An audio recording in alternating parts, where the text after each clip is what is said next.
श्री स्वामी समर्थ. नमस्कार मंडळी. देवदोष लागू नये म्हणून देवघरात कोणत्या वस्तू ठेवू नयेत. देवदोष लागू नये म्हणून हे नियम पाळले गेलेच पाहिजे, तरच तुमची पूजा संपूर्ण होते असं मानलं जातं. आपण त्या नियमांबद्दल, त्या गोष्टींबद्दल जाणून घेणार आहोत, ज्या पूजेमध्ये ठेवल्या नाही पाहिजेत, ज्या गोष्टी देवघरामध्ये ठेवल्या तर अशुभ मानलं जातं. प्रत्येकाच्या घरात देवघर असतंच. ह्या देवघरात सर्व देवदेवतांचे फोटो असतात. घरातील सर्व सदस्य ह्या फोटोंची पूजा करतात. पण हिंदू धर्मात पूजेशी निगडित सर्व नियमांबद्दल सांगितलं गेलं आहे. ह्या नियमांचे पालन केलं गेलं पाहिजे. देवघरात देवपूजा करताना अशा काही गोष्टी अजिबात ठेवू नयेत. ह्या गोष्टी ठेवल्या तर देव कोपतं असंही मानलं जातं. तुमच्या घरी देवघर असेल तर नक्कीच वाचा. कदाचित चुकूनही तुम्ही ह्या चुका करत असाल. तुमच्या घरामध्ये असं काही असेल तर ते लगेच काढून टाका. देवपूजेतील देव एकमेकांना पाहत आहे असे ठेवू नयेत. देवघरात धन पैसे दडून ठेवू नयेत. देवघरात कमीत कमी देव मूर्ती अगर तस्वीर असाव्यात. एकच देवाच्या दोन अगर जास्त मूर्ती असू नयेत. त्यामुळे त्यापैकी एकही कार्य करत नाही. त्याच देवतेची मूर्ती आणि फोटो चालेल. देवी निरनिराळ्या दोन असल्या तरी चालतील. त्यापैकी जास्त नको. दत्तक गेलेल्या घराण्याचे अगर बुडीत घराण्याचे देव देवघरात पूजू नये. ते सर्वच विधिवत विसर्जन करून नवीन देव करावेत. सोन्याचे देव असेल तरी ते विसर्जनच करावेत. नाहीतर पूजकाची ही वंशबुडी होईल. अनेक संकटांना त्रास होईल. देवाऱ्यात भगवान शंकरांची मूर्ती पूजन करावे. तसेच भगवान शंकरांचे सगुण रूप स्मशानात व तांडव नृत्य रूपात मानले जाते. संसारी माणसाने मारुतीची देवघरात पूजा करू नये. कुटुंबाचा वंश माणसाने मारुतीची देवघरात पूजा करू नये. कुटुंबाचा वंश खंडित होण्याची शक्यता असते. घरामध्ये 6 फुटाच्या वर दक्षिणामुखी मारुतीचा फोटो लावता येईल. देवघरात शनीची पूजा करू नये. सर्व जीवन संकटमय व अतिउदास होऊन राहते. देवघरामध्ये मुंजा पूजू नये. बाकीचे देव काम करत नाही. शिवाय त्या मुंजास सद्गतीपासून बंधनात अडकवल्यामुळे पूजा करूनही त्याचे फक्त शापच मिळतात.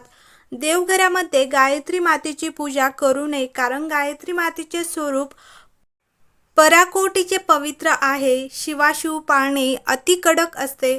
विटाळ स्त्रीची छाया देखील त्यावर पडलेली चालत नाही. देवघरात काळभैरवाची पूजा देखील निषिद्ध आहे. तो यम असून अतिउग्र व कडक स्वरूपाचा आहे. देवघरामध्ये म्हसोबा पूजू नयेत. तसेच त्यामुळे कुलदेवतेची कृपा छत्र कुटुंबावर राहत नाही. कुटुंब नित्य अनेक संकटांना पीडित राहतो. तसेच देवघरामध्ये गुरु व शिष्य यांची एकाच वेळी पूजा करू नये. प्रथम गुरुची पूजा करावी, नंतर शिष्याची पूजा करावी. देवांच्या मूर्ती शोकेशमध्ये किंवा कपाटामध्ये ठेवू नयेत. ते देव त्या कुटुंबियाची शोभा करतात. देवघरातील पूजेच्या मूर्त्या 3 इंचापेक्षा कमी असाव्यात. जास्त उंचीच्या मूर्त्या विसर्जन कराव्यात. देवाऱ्यातील देवांना माशी लागलेली असू नये. तसेच देवभग्न छिद्र पडलेली आसन, आयुधे हलत असलेली, चिरा गेलेली, विद्रूप झालेले, पाण्यात टाकल्यावर बुडबुडे येणारे नसावेत. ताबडतोब असे देव विसर्जन करून नवीन मूर्ती स्थापन कराव्यात. बक्षीस मिळालेले सापडलेले देव देवघरात पूजू नयेत. त्यांची पूजा केली असता ज्यांनी ते देव दिले त्यांनाच त्याचे फळ मिळते. त्याच लोकांना त्याची फळं मिळते. त्यामुळे आपली पूजा व्यर्थ ठरते. त्यामुळे बक्षीस मिळालेले देव अथवा आहेर म्हणून आलेली देवतांची मूर्ती आपल्या घरात देवघरामध्ये पूजू नयेत. तसेच आसरा देखील देवघरात पूजू नये. आसरांचे शुक्रवारी विधिवत विसर्जन प्रवाहात करावे. देवपूजा करताना पूजा करणाऱ्याचे तोंड पूर्वेला किंवा पश्चिमेला असावे किंवा देवांचे तोंड पूर्वेला किंवा पश्चिमेला असावे. दक्षिण उत्तर ही दिशा नसावी. देवघर नेहमी ईशान्य कोपऱ्यातच असावे. ईशान्य दिशा ही हलकी समजली जाते. देवघर हे नेहमी लाकडाच्या सागवानी असावे. ते संगमवारी नसावे. कारण ईशान्य दिशा ही हलकी तत्वाची दिशा असल्यामुळे संगमवारी जर देवघर असेल तर पुन्हा तिथे जडत्व उत्पन्न होते आणि ही गोष्ट विरुद्ध दिशेने घडण्यास सुरुवात होते. त्यामुळे शक्यतो लाकडी सागवानी देवघर असावे. देवघरात दिवंगत आईवडील वगैरे यांचे फोटो लावू नयेत. देवांवर श्रद्धा असेल तरच देवपूजा करावी. उगीच लोक काय म्हणतील म्हणून देव ठेवू नयेत. श्रद्धा असेल तरच रोज स्वहस्ते पूजा करावी किंवा करून घ्यावी. मनोभावे नतमस्तक होऊन देवाला रोज नमस्कार करावा. घरातील मंदिरात शिवलिंग ठेवावेत. तसेच देवघरात लोक शिवलिंग ठेवतात. शिवलिंग ठेवण्याचे काही नियम आहेत. घरात 1 इंचापेक्षा जास्त शिवलिंग ठेवू नयेत असं शिवपुराणात सांगितलं गेलं आहे. शिवलिंगातून प्रत्येक वेळी ऊर्जेचा संचार होत असतो. त्यामुळे शिवलिंग नेहमी खुल्या जागी ठेवावे. त्याचा आकार कधीच अंगठ्यापेक्षा मोठा नसावा. शिवलिंग हे पितळाचे असावे. देवघरात कोणत्याच देवाचा रुद्र रूपातील फोटो ठेवू नका. नेहमी देवांचे हसणारे प्रसन्न चेहरे असणारे फोटो ठेवावेत. क्रोधातील फोटो ठेवणे अशुभ मानलं जातं. हसणारे फोटो शुभ मानले जातात. ते घरात सकारात्मकता आणतात. तसेच कोणत्याच देवाची तुटलेली मूर्ती किंवा फोटो घरात ठेवू नका. तुटलेली मूर्ती आणि फोटो घरात ठेवणे अशुभ मानलं जातं. तसेच त्यामुळे वास्तुदोष उत्पन्न होतात आणि तुटलेली मूर्ती आणि फोटो घरात असेल तर आजच काढून टाका. पूजेच्या दरम्यान तांदूळाला अत्यंत महत्त्वपूर्ण मानलं जातं. तांदूळाला शुद्ध धान्य मानलं जातं. ते पूजेत फुलांची कमी पूर्ण करतात. पण देवावर कधीच तुटलेली तांदूळ टाकू नयेत.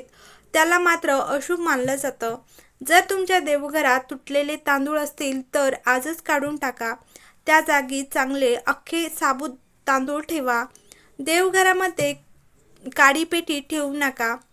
तसेच अंत्यविधीसाठी लागणाऱ्या वस्तू देवघरामध्ये ठेवू नयेत असेही म्हटले जाते. तसेच त्यामुळे तेल, काळी पेटी अशा वस्तू देवघरापासून थोड्या लांब ठेवाव्यात. आपल्याला आपली कुलदेवता आणि कुलदैवत माहीत असणे गरजेचे आहे. जर आपल्याला कुलदेवता आणि कुलदेवी माहीत नसेल तर आपल्याला विविध संकटांना तोंड द्यावे लागते. आपल्या देवघरात आपल्या कुलदेवतांचा एकतरी फोटो किंवा मूर्ती असणे आवश्यक आहे. आपण देवाला जी फुले वाहतो म्हणजेच जे निर्माल्य बनते ते पुन्हा वापरात आणायचे नसते. ते निर्माल्य वाहत्या पाण्यामध्ये म्हणजेच नदीच्या प्रवाहात विसर्जन करावेत. ते घरामध्ये साठवून ठेवायचे नसते. देवघरातील शालिग्रामावर कधीही अक्षदा व्हायच्या नाहीत. तसेच ओले कपडे घालून म्हणजेच ओल्या वस्त्री देवपूजा करायची नसते. तसेच ओले केस असताना म्हणजेच केसातून पाणी गळत असताना सुद्धा देवपूजा करू नये. देवांना एका हाताने कधीच नमस्कार करायचा नसतो.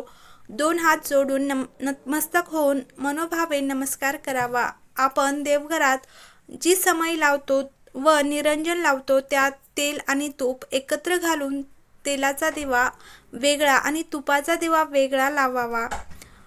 तसेच देवाला लावलेल्या समईच्या ज्योतीवर निरंजन किंवा दुसरा कोणताही दिवा पेटवायचा नाही. समईमध्ये 3 वाती लावायच्या नसतात. एकतर 2 वाती लावायच्या किंवा मग एकच वात लावली तरी देखील चालते. देवांना नमस्कार करताना आपल्या डोक्यावरील टोपी काढून नमस्कार करावा. देवापुढे नतमस्तक व्हायचे असते म्हणून त्यांना शरण गेलेले असतो. आपण देवघरात किंवा मंदिरात जी स्तोत्रे किंवा मंत्र म्हणत असतो मोठ्या आवाजात म्हणायची, परंतु जप करताना देवाचे नामस्मरण करत असतो म्हणून त्यावेळी ते मात्र शांततेत म्हटलेले कधीही चांगलेच असते. देवांना आपण जेव्हा गंध लावतो तेव्हा ते गंध करंगळी शेजारील बोटाने लावायचे आणि आपण जेव्हा पितरांना म्हणजेच पूर्वजांना गंध लावतो तेव्हा अंगठ्याच्या शेजारील म्हणजेच तर्जनी ह्या बोटाने लावायचे. स्वतःला गंध लावताना मधल्या बोटाने लावावे आणि इतरांना गंध लावताना अंगठ्याने लावावे. नैवेद्याच्या पानात किंवा ताटात मीठ वाढू नये. त्याचप्रमाणे कांदा, लसूण, लिंबू देखील वाढू नये.